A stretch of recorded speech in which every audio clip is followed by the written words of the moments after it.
Дээд хаймж төлгөө нь бие засаад гэрээ засаад төрөө зас хэмээсэн их эцэг өвгдийн бэлэг сургаал өнөөдөр цаг хугацааны шалгуурт төр улсыг төвшөлтгөн амаржуулах чолгорсон үнэн арга зам гэдэг нь улам ил тодолж байна. Анархизм боллоо зэрлэгшсэн арчлын гажуудал ард түмний төлөөлөгчдийг ардын хаа мэт дүрдээ үнэмших хуурмаг замлан байлаа. Тиймээс Монгол Улсын ерөнхийлөгчийн зүгээс ёс суртахууны доголдолыг үйлдлийн түвшинд нь эргэцүүн хим хэмжээнд оруулах гэж шилжсэн. Харин энэхүү хуулийн төслийг хилц хэсэгтээ зэрэгцээд олон бэртгчдийн эсэргүүцэлтэй тулгарч эхэллээ.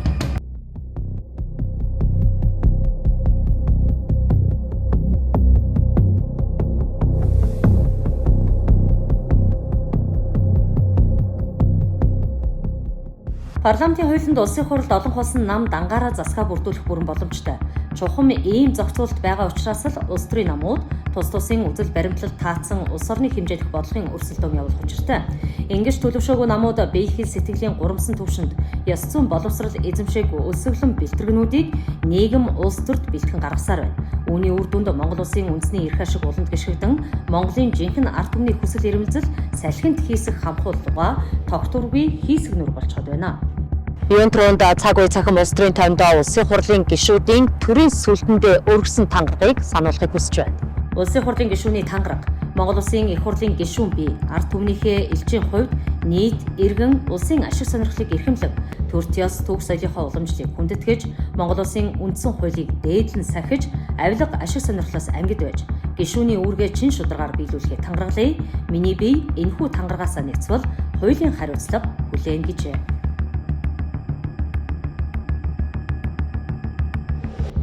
Энэхүү тангарагт улсын хурлын гишүүн нь ард түмний элч гэдгийг дурджээ.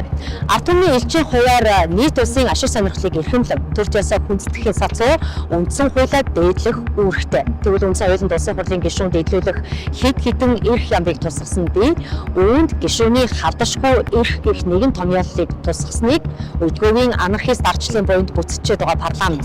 Энэхүү парламентод төлөөллийн үүрэг гүйцэтгэж байгаа гишүүд халдашгүй эрхийг ялаас мултрах эрх зүйн хамгаалалт гэж хардаг болоод бодож байна. Улс орн нэг бол тусгаар тогтносон улс байна. Нэг бол колони улс байхаас өөр сонголтгүй. 1992 оны үндсэн хуулийг гагцхүү Монгол Улсын тусгаар тогтнолыг бацтхан бэвжүүлэхийн төлөө бүх ард түмэн нийтээрээ хилэлцэн баталсан билээ.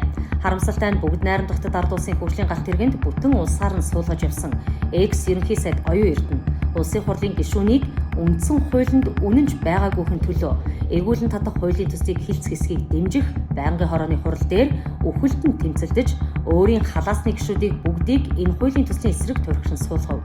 Гэвч нөхцөл байдал үүний эсрэг байгааг сануулах нь гаслантай.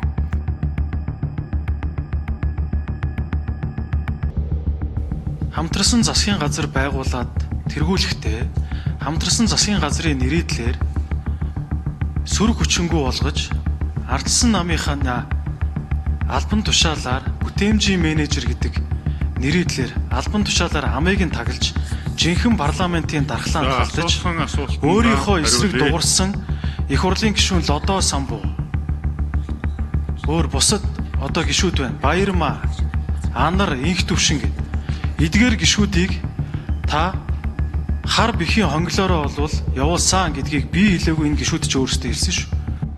Ард нийтийн төлөөллийн дээд байгууллага өөрсдөө асуудлаа хилцэж байгаа байдлаар парламентынхаа дархлааг үлдээж хангаж байгаа юм.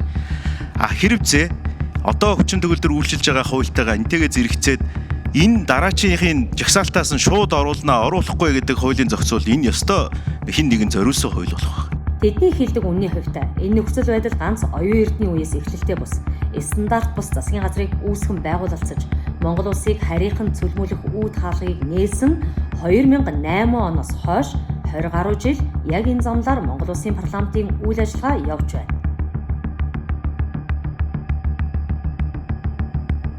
Хуульчид лүндэн дорж ярьснаар парламентын жинхэнэ дархлаа өөрийнх нь гишүүдийн халдашгүй байдлын ханд хэрэм дэвш харин гишүүдийнх нь хариуцлага ёс зүй үндсэн хуулиа дээдлэн сахих чадварт оршно. Хариуцлага хүлээлгдэггүй байдал нь парламентын дархлааг үгүй хийх төдийгүй ард түмэн парламентаас уйтгад хүрэх аюултай. Гишүүнийг эргүүлэн татах процессыг тодруулан хуульчлах санаачлал бол харин ч парламентын дархлааг бэхжүүлнэ. Эргүүлэн татах нөхцөл процессыг тодорхойлох нь гишүүдийг татах гэж харалгүй. Татагдах үйлдэлийг хийхгүй болгох хамгаалалт гэж харах нь зөв. Татагдах нөхцөлийг гишүүд хийхгүй бол хинч батлагдахгүй гэжээ. Монгол Улсын ерөнхий зөвлөгч бол үндэсний аюул байдлын зөвлөлийг тэргүүлэгч, тиймээс үндэсний аюул байдлын үзэл баримтлал буюу үндсэн хуультай энэ зэрэгцэг эрх зүйн баримт бичигт тэрээр үнэнч ажиллах үүрэгтэй гэдгийг сануулъя. Хэдийгээр ерөнхийлөгчийг хууль санаачлах эрхгүй мэтээр улсын хурлын зарим гишүүд тайлбарлан ярьж байгаа хэдий ч үндэсний аюул байдлын үзэл баримтлал тусгагдсны дагуу Монгол Улсын тусгаар тогтнол үндсэн хууль системийн аюулгүй байдлыг сахин ажиллах нь ерөнхийлөгчийн бүрэн эрх үүрэг гэдгийг сануулъя. Цагуй цахим улс төрийн тавьтай хамт байсан танд баярлалаа.